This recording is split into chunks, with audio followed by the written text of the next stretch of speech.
Bienvenidas al Urgarden, un jardín que ya cumple 9 años. Se empezó a plantar hace 9 años con un total de 1.800 hayas que configuran los setos que contienen los distintos espacios. Situado en un pequeño valle de Oyarzún, rodeado de montes, donde el río Xahuerreca, que nos acompaña en todo el perímetro del jardín, hace un quiebro y forma como una hondonada, aquí ha surgido esta marcianada, que es un jardín que emerge desde su individualidad. Permite que haya un edificio, que es el estudio, pero al contrario que la mayoría de los jardines, que es una extensión de la vivienda o de la edificación y integración con el entorno, este jardín yo podría decir que tiene entidad propia. Construido desde una inconsciencia y me atrevería a decir de una abducción por la diosa Mari, porque da la casualidad que los parámetros más significativos de todo el jardín han sido sorpresas, no premeditaciones y prediseños concebidos desde una racionalidad, sino dejar a la inconsciencia que trabaje, dejarse llevar por lo que ocurre y entonces surge el milagro. Un milagro que empezó cuando mi antiguo socio dibujó una forma de huevo frito y ver el potencial de las formas ovoidales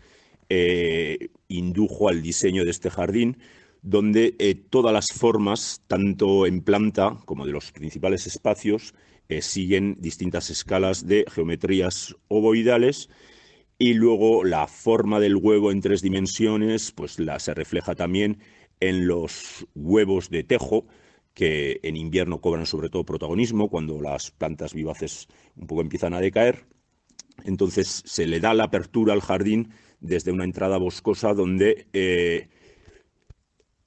la naturaleza ha hecho uno de los mejores espacios de este lugar, que es la gran poza, que cual jardín japonés invita al visitante a entrar en el jardín, acompañada de un pequeño bosque de robles, donde un sotobosque de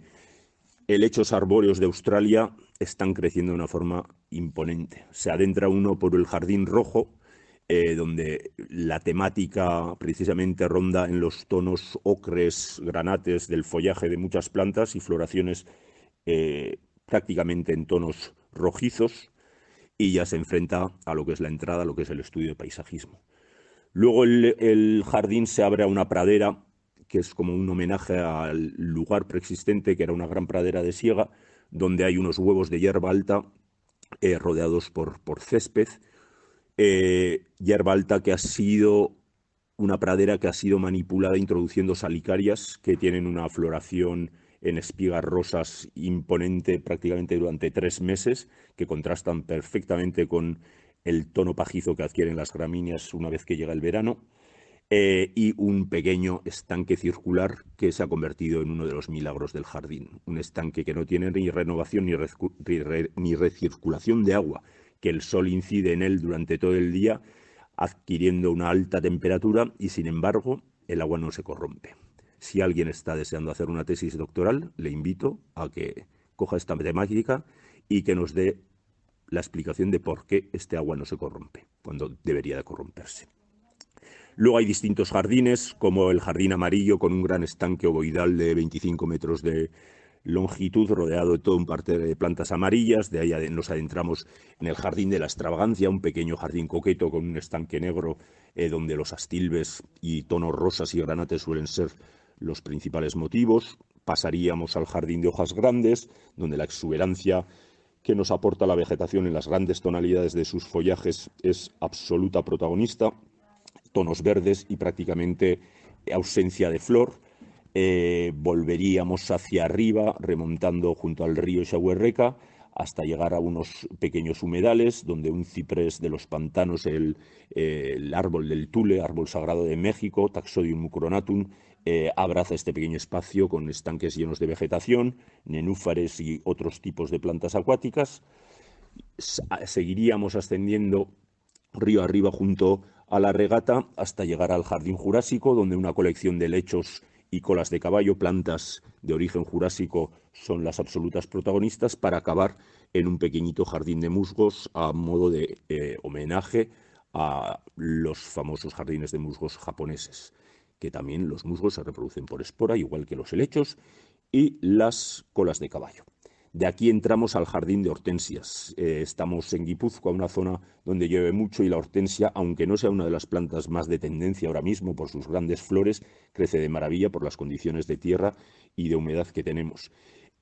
Sobre un antiguo manzanal de sidra, nos propusimos dignificar a las hortensias y la exuberancia y el desarrollo tan espectacular han convertido este espacio en un laberinto de hortensias que os animo a que os perdáis, quitando las ramas y las flores, esos floretones de hortensias que si os dan en la cara es la mayor satisfacción que uno puede tener.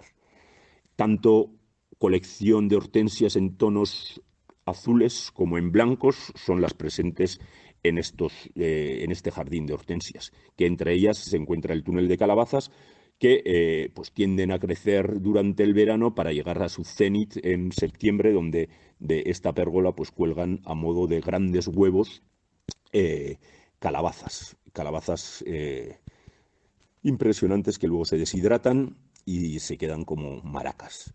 Y de aquí ya pasaríamos al jardín blanco y gris, donde una de mis pasiones siempre ha sido trabajar con los follajes grises,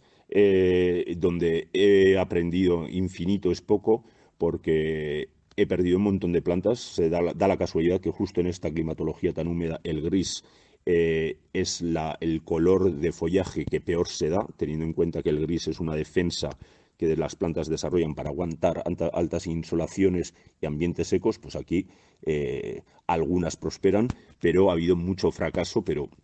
el contraste del blanco con el gris no deja de parecerme sublime. Y poco más, disfrutar del paseo,